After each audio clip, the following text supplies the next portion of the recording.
ஓம் சாய்ராம். என் அன்பு செல்லமே, என்னுடைய அழகான தங்கமே, உன்னுடைய வாழ்க்கையில் நீ காணும் அனைத்து விதமான பிரச்சனைகளுக்கு முடிவு கிடைக்கும் நேரம் வந்துவிட்டது. எத்தனை நாள்தான் நீயும் உன்னுடைய வாழ்க்கையில் பிரச்சனைக்கு மேல் பிரச்சனையை அனுபவித்துக் கொண்டே இருப்பாய்.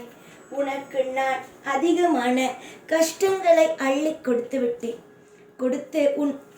விட்டேன் என்று சொல்வதற்கு பதிலாக அள்ளி தெளித்து விட்டேன் என்று தான் சொல்ல வேண்டும். அந்த அளவுக்கு உன்னுடைய வாழ்வில் அதிகமான கஷ்டங்களை கொடுத்து விட்டேன். எனக்கும் அதிகமான மன வருத்தம் இருக்கும். இந்த பிள்ளையால் தாங்க முடியவில்லை. ஒவ்வொரு முறையும் என்னிடம் வந்து நீ அழும் பொழுது என்னால் முடியவில்லை, என்னை நீங்கள் காப்பாற்றுங்கள் என்று நீ அழும் பொழுது எனக்கு தோன்றும், இந்த பிள்ளையை எப்படியாவது காப்பாற்றிவிட வேண்டும் என்று. ஆனால் என்ன செய்வது? கர்ம வினையின் வீரியமோ அதிகமாக இருக்கிறது. அந்த வீரியத்தை குறைக்கும் சக்தியை நீ அனுபவிக்கும் மூலமாகத்தான் குறைக்க முடியும். நிறைய விதமான பிரச்சனைகளை உன்னிடமிருந்து நான் எடுத்துள்ளேன்.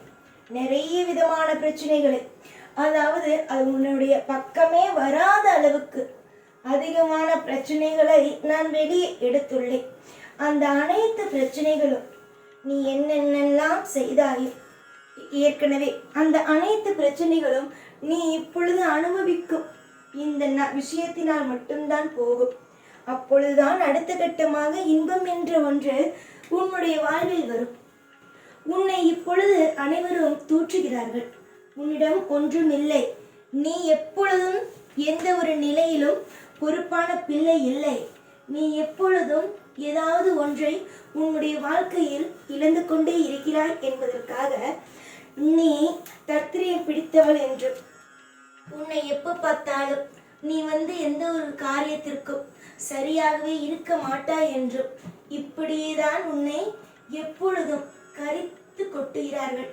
ஆனால் யாரெல்லாம் அவரவர்களுடைய வாழ்க்கையில் உன்னை தேவையில்லாதவள், தேவை இவளா, என் வீட்டுக்கெல்லாம் வர தேவையில்லை, இவள் தத்திரியம் பிடித்தவள், இவள் என்னுடைய வீட்டுக்கு வந்தால் எதுவும் நன்றாக இருக்காது என்று சொல்லி காசு பணத்தால் உன்னை ஒதுக்கினார்களோ அவர்கள் அனைவருமே உன்னை தானாக அவரவர்களுடைய வீட்டுக்கு கூப்பிடும் அளவுக்கு உன்னுடைய தகுதியும் உன்னுடைய வாழ்க்கையில் நிலைமையும் மாற ஆரம்பிக்க போகிறது. இதற்கு முன்பு உன் வாழ்வில் நீ கண்ட பிரச்சனைகள் எல்லாம் ஒன்றே ஒன்றுதான். என்ன தெரியுமா? பாடங்கள் மட்டுமே. பணத்திற்காக யார் வந்தார்கள், உறவுக்காக யார் வந்தார்கள் என்பதை தெரிய வைக்கத்தானே தவிர மற்றபடி வேறு எதுவுமே கிடையாது. நீ நன்றாக தெரிந்து கொள். இப்பொழுது உன்னுடைய வாழ்க்கையில் யார் எப்படிப்பட்டவர்கள் என்பதை தெரிந்து கொள். நீ என்ன என்னிடம் சொன்னாய்? என்னுடைய உறவுகள் எல்லாம் எனக்கு ஆபத்து என்று ஒன்று வந்தார் ஓடி வருவார்கள் என்றார். நீ ஆபத்தில் இருந்தார், பண கஷ்டத்தில் இருந்தார். எந்த உறவு உன்னை தேடி ஓடி வந்தது? உன்னை பார்த்து நீயோ கஷ்டப்படுவதை பார்த்து சிரித்து கொண்டு இருந்தது. உன்னுடைய வாழ்க்கையை மற்றவர்கள் பார்த்து சிரித்து கொண்டிருந்தார்கள். புரிகிறதா நான் என்ன சொல்கிறேன் என்று? நீதான் மற்றவர்களை தப்பான கணக்கு போட்டு விட்டாய். ஆனால் உன்னை சுற்றி இருப்பவர்கள் எல்லோரும் சுதாரிப்பாக இருப்பவர்கள்தான். நீதான் சுதாரிப்பே இல்லாமல் உறவுகள் என்று வாழ்ந்து விட்டாய். ஆனாலும் அடிக்கடி ஒரு விஷயத்தை உன்னுடைய வாழ்க்கையில் நான் சொல்லிக் கொடுத்து கொண்டே இருப்பேன். நீ சுதாரிப்பாக இரு, யாரையும் நம்பாதே என்று. ஆனால் ஒரு முறை கூட நீ கேட்டதே கிடையாது. ஒரு முறை கூட இவர்கள் இப்படி இருக்கிறார்கள் அப்படி இருக்கிறார்கள் என்று சொன்னால் கூட நீ எதையுமே காதில் வாங்கியது கூட கிடையாது. சரிதானே நான் சொல்வது? எப்போ பார்த்தாலும் அடுத்தவர்களை பார்த்து இவர்கள் என்னை நன்றாக என்று பேசினார்கள், இவர்கள் நல்லவர்கள் என்று ஒரு முறை பார்த்தவுடனே நம்பி விடுவார். நானும் உனக்கு அடிக்கடி சொல்வேன், ஒரு முறை பார்த்தாயா, ஒரு முறை பேசினாயா, அதை வைத்து யாரையும் தீர்மானம் செய்து விடாதே. ஏனென்றால் ஒரு முறை பார்த்துவிட்டு நடிப்பார்கள். அதுவே அடுத்தது அவர்களுடைய சுயரூபமோ தெரியும் என்று. ஆனால் நீ ஒரு முறைக்கு பல முறை அடிபட்டால்தான் அடுத்தவர்கள் யார் என்னவென்பதை தெரிந்து கொள்கிறார். நன்மைகளோ உனக்கு மலர வேண்டும், நல்லதோ உனக்கு நடக்க வேண்டும் என்றால் கொஞ்சம் சுதாரிப்பாக இரு. சுதாரிப்பு மட்டும்தான் ஒருவனை எப்பொழுதும் காவல் காக்கும், எப்பொழுதும் நல்ல வழி நடத்தும். சுதாரிப்பு இல்லை என்றால் யாராலும் உன்னை எப்பொழுதும் எந்த ஒரு நிலையிலும் காப்பாற்ற முடியாது. உறவுகள் என்று ஏமாந்தது போதும். இதற்கு மேலாவது உறவுகள் எல்லாரும் நடிக்கிறார்கள். உறவுகளில் சிலர் உன்னிடம் தேவையில்லாத விஷயங்களை, அது மட்டும் அல்லாமல் எப்பொழுதும் உன்னிடம் எதிர்பார்த்து பேசுகிறார்கள் என்பதை புரிந்து கொள்.